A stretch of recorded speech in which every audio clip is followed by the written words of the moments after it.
Everyone dreams of a place to call home. In the early 1980s, that dream was the Texas suburb of Newport, in the quiet town of Crosby. It was a time of prosperity, of sprawling green lawns, white picket fences, and the promise of a peaceful life for young families. But some dreams are built on foundations so dark they stain the soul of everyone who walks upon them. This is not a work of fiction.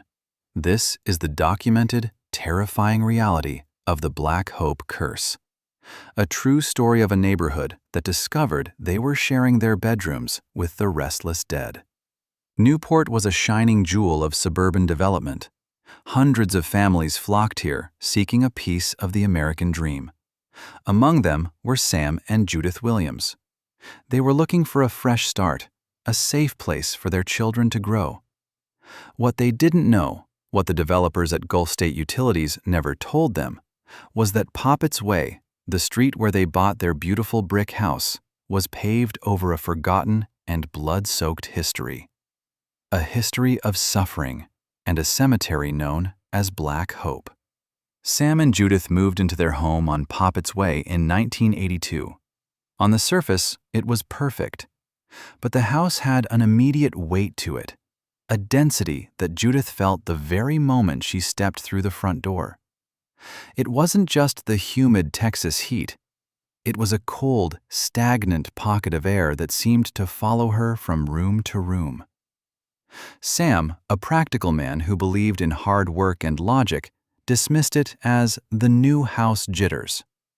But the house began to talk, not in words, but in the language of pure fear.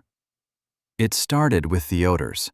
A sudden, violent stench of rotting meat would fill the kitchen out of nowhere, only to vanish seconds later. They checked the pipes. They checked the attic for dead animals. They found nothing. Then came the visitors.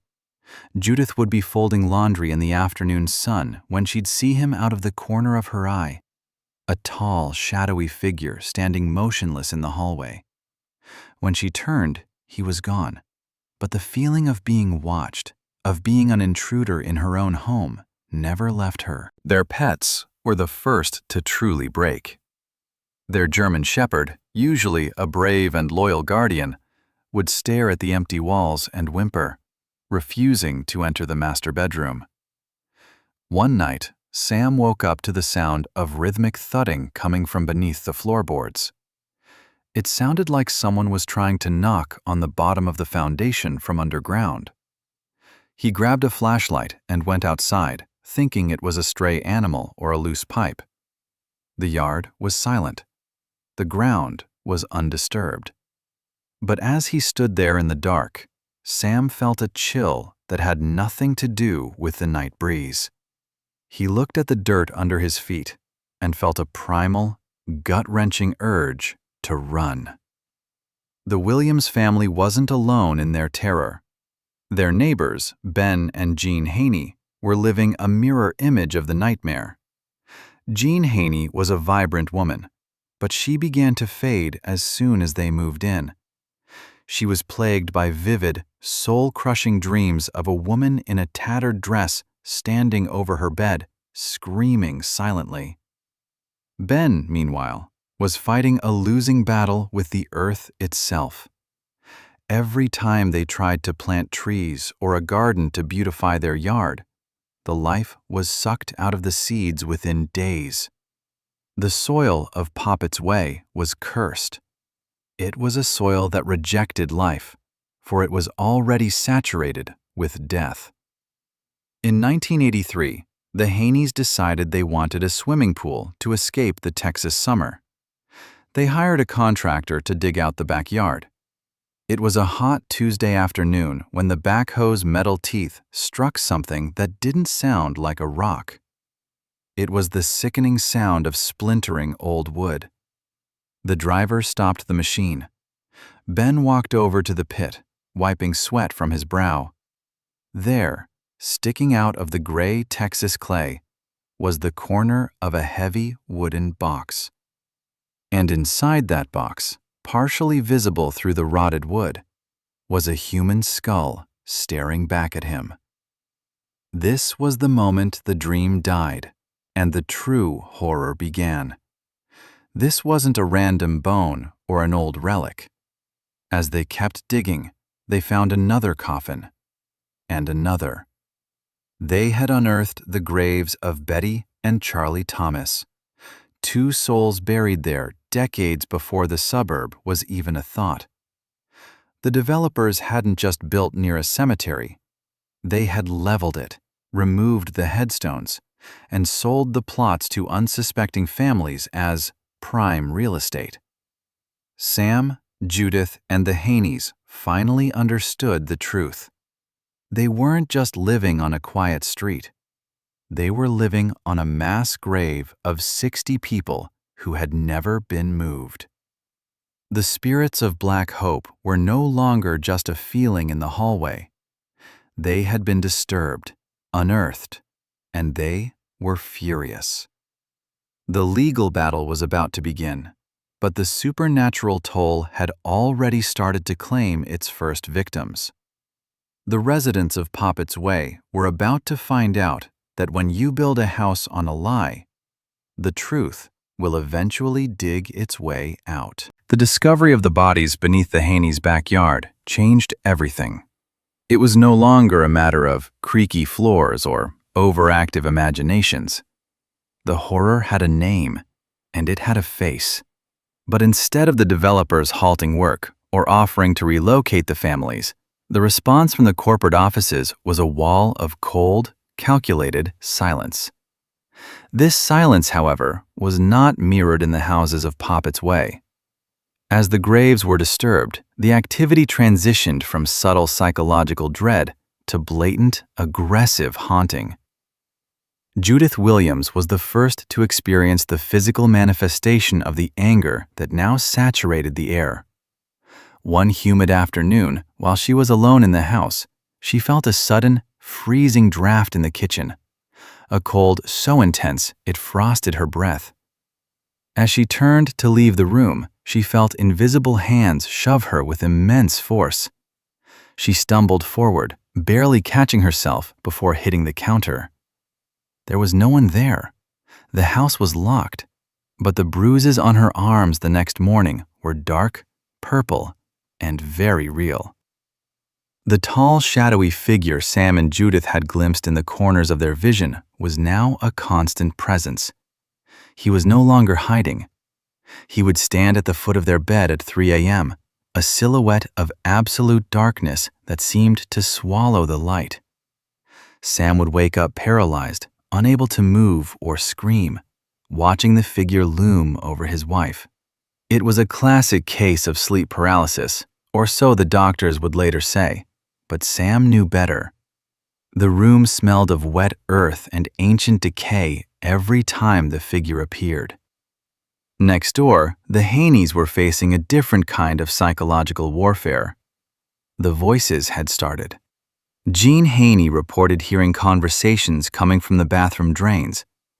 It wasn't the sound of water or wind.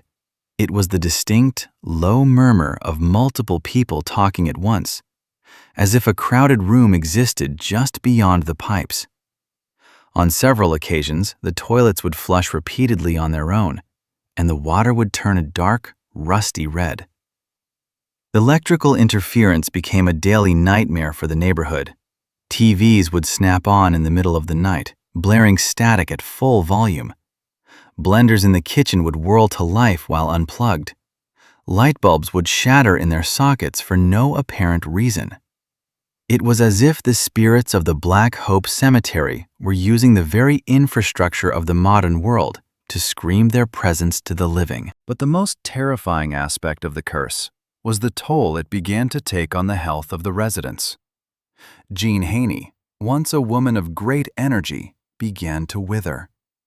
She complained of a constant, burning fatigue and a metallic taste in her mouth. Doctors ran dozens of tests, but found nothing conclusive. She wasn't the only one. Neighbors who lived on the same stretch of Poppet's Way began reporting rare blood disorders, sudden heart palpitations, and a spike in aggressive cancers. The local community began to whisper. They shared stories of other things found in the dirt: old shoes, pieces of cloth, and small personal trinkets that had once belonged to the people buried beneath their flower beds.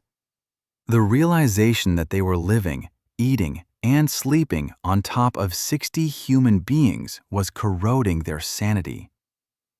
Sam Williams decided it was time to fight back. He began a deep dive into the historical records of Harris County. What he found confirmed their worst fears. The developers, Gulf State Utilities, had purchased the land knowing full well it contained the Black Hope Cemetery. In fact, old construction workers eventually came forward, admitting that during the initial leveling of the land, they had unearthed bones and coffin lids. When they reported it to their supervisors, they were told to keep the bulldozers moving and bury the evidence deeper.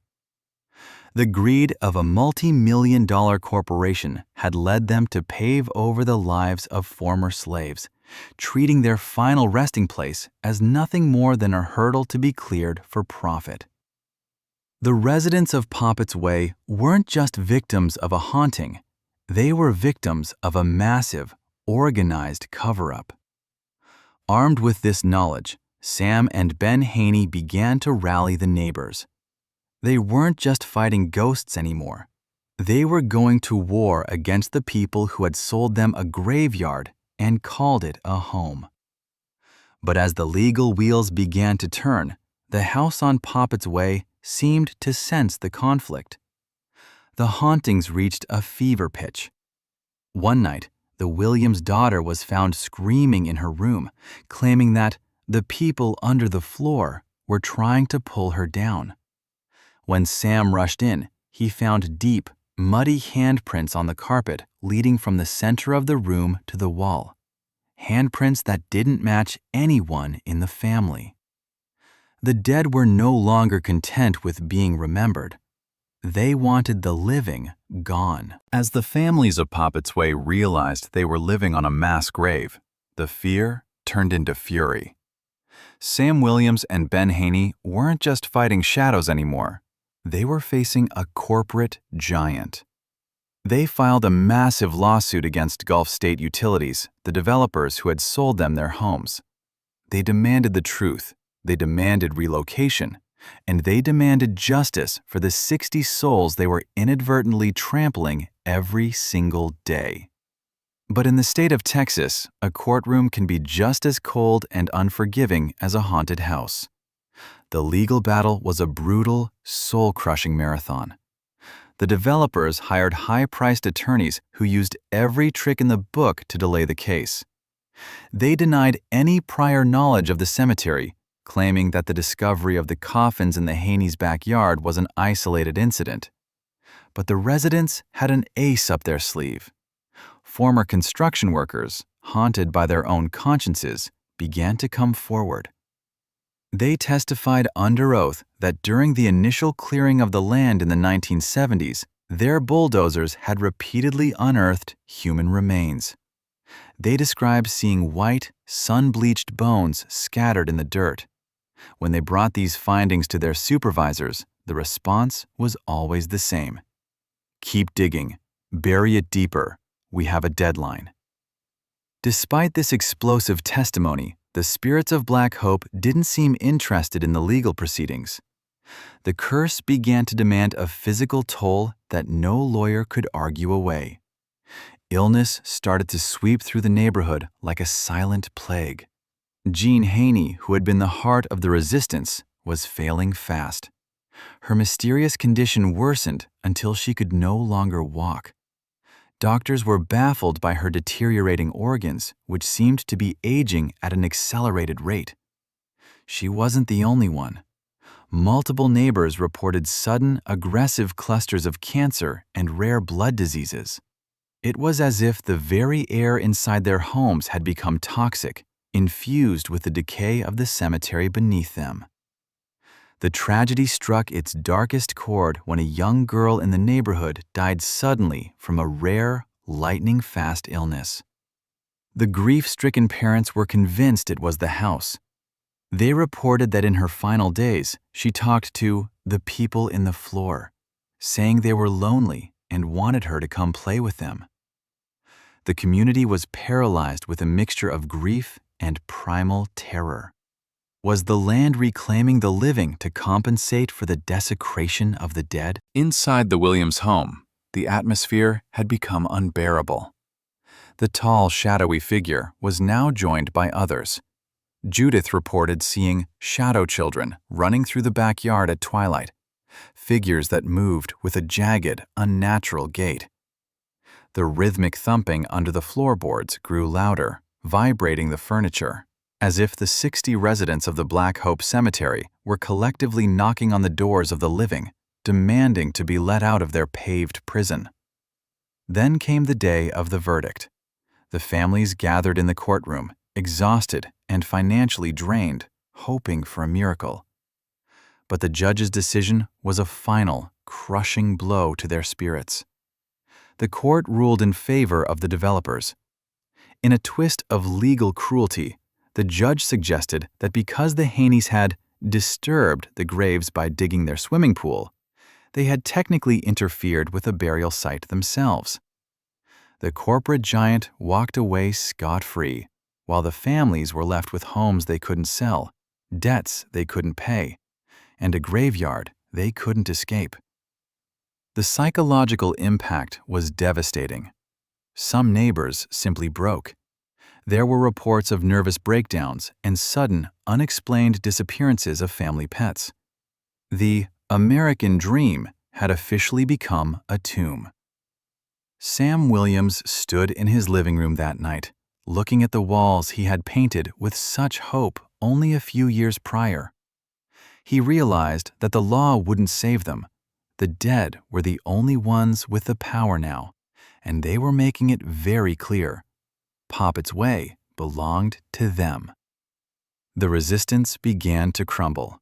One by one, families began to pack what little they could carry and flee in the middle of the night, leaving their furniture, their appliances, and their life savings behind. They were refugees from a war they couldn't see, haunted by the knowledge that no matter where they went, the shadow of Black Hope would follow them. But for those who stayed just a little too long, the final chapter of the curse was about to be written in blood and shadow. By 1990, Poppet's Way was no longer a neighborhood. It was a ghost town in the making. The legal defeat had stripped the residents of their hope. But it was the land itself that finally drove them out. The Williams and the Haney families, once the strongest pillars of the community, reached their breaking point. One morning, Judith Williams woke up and couldn't find the strength to even open the curtains. The house felt like it was breathing, a slow, heavy, subterranean rhythm that vibrated in her teeth. They packed what could fit into their cars, leaving behind years of memories and thousands of dollars in furniture, and they drove away without looking back. They didn't sell the house. They simply surrendered it to the dead. The Haneys followed shortly after. Jean Haney's health had become so fragile that her survival depended on leaving the cursed soil behind. As they pulled out of their driveway for the last time, Ben looked back at the pit in the backyard, the place where the swimming pool was supposed to be. It was now a muddy, stagnant hole, half filled with rainwater and shadows. He knew that the two souls they had unearthed, Betty and Charlie Thomas, were still there, watching from the edge of the porch. The Black Hope had won. But the story of Newport didn't end with their departure. For years, the houses on Poppet's Way stood as rotting monuments to corporate greed. The paint peeled, the roofs sagged, and the gardens were reclaimed by thick, thorny weeds. Squatters and teenagers who dared to enter the abandoned homes reported terrifying encounters. They spoke of the tall man walking through walls, and the sound of children laughing and crying simultaneously coming from the empty vents. Local police were called to the street so often for unexplained disturbances that it became a running joke at the station. though no officer ever wanted to respond to those calls alone after midnight. Eventually, the pressure from the surviving residents and the growing infamy of the Black Hope curse forced a change. Some of the most haunted houses were demolished, their foundations ripped from the earth, and the ground leveled once again. But you cannot kill a curse by tearing down bricks and mortar.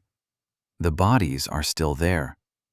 60 souls, many of whose names have been erased by time, remain trapped beneath the asphalt and the manicured lawns of Crosby, Texas. Today, if you drive through Newport, you might see families playing in their yards or washing their cars. To the casual observer, it looks like any other American suburb. But the residents of Poppet's Way know the truth. They know that when the fog rolls in from the Gulf of Mexico and the sun dips below the horizon, the atmosphere changes. They know why their dogs bark at empty corners. They know why the air in their hallways suddenly turns ice cold. They are living on borrowed time, on top of a history that was never meant to be paved over. The Black Hope curse remains one of the most chilling chapters in American paranormal history because it was entirely avoidable. It serves as a grim reminder that our past is never truly buried. You can remove the headstones, you can hide the maps, and you can build a house on a lie. But the spirits of those we've wronged will always find a way to the surface. Sam and Judith Williams lost their home, but they saved their lives. Others weren't so lucky. As you sit in your home tonight, listening to the quiet hum of the world around you, take a moment to think about the ground beneath your feet. Do you know who lived there 100 years ago? Do you know whose bones might be resting just inches below your floorboards? Because in a place like Black Hope, the dead don't stay dead. They are just waiting for someone to start digging. This has been another descent into the unknown with The Abyss Files. If this true story chilled your blood, subscribe and turn on notifications. The world is full of secrets, and some of them are closer than you think. Sleep well, if you can.